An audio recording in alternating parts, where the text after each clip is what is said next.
Neskatoties uz augstu laiku, tuvojas pavasara svētki Lieldienas. Lieldienas pirms kristietības ienākšanas bija pavasara saulgrieži, kad gaisma svinēja uzvaru pār tumsu. Vai jūs domājat, kāpēc cilvēki svin Lieldienas? Es domāju, ka mūsdienās vispār Lieldienas ir diezgan industrializēti svētki, bet es domāju, ģimenei sajiet kopā un tā mīļi pavadīt laiku. Pirmkārt, tās ir brīvdienas. Brīvdienas vienmēr ir jāsvēt.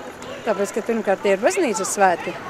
Un otrkārt tā ir lieliska iespēja atbrīvoties un nedaudz atvest savu prātu no ikdienas rutīnas un sasveicināties ar pavasari. I don't celebrate. Why? I'm not Christian. Viņiem ļoti patīk atzīmēt svētkus, tas, kas ir jau tradīcijās pierasts. Un tā kopēja ģimenes pavadīšana cilvēkiem ir jautra vienkārši. Visticamāk tāpēc, ka ir vispārībā iedot brīvdienu, tāpēc, ka tāds sarkans datumiņš iezīmēts kalendārā. Visticamāk tāpēc. Kā nu kurš, man liekas, kad bērniem patīk olas krāsot, visu tā jāsgur zaķiem. Un lielais, domāju, ka lielākoties arī tam pielāgojas, nevis garīgiem svētkiem. Viņas ir foršas. Yeah, because Jesus stood up and went to the heaven. Lai olas nokrāšotu. По-моему, это увеличивает дух народа, потому что без этого пропадет мотивация, и страну никто не будет поднимать. Tradīcijas tā kā vairāk. Kā jums?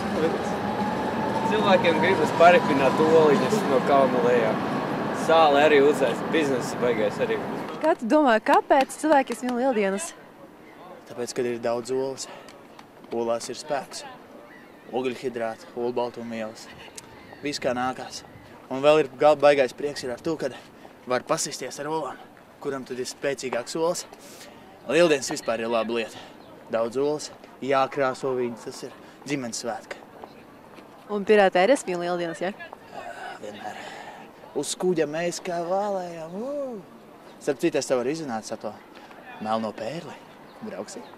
Es padomāšu par to. Es domāju, mēs beidzam šo raidījumu. Visiem čau. Un mēs dodamies ar melno pērli pavizināties. Sveiciens visiem un priecīgs Lieldienas. Jā.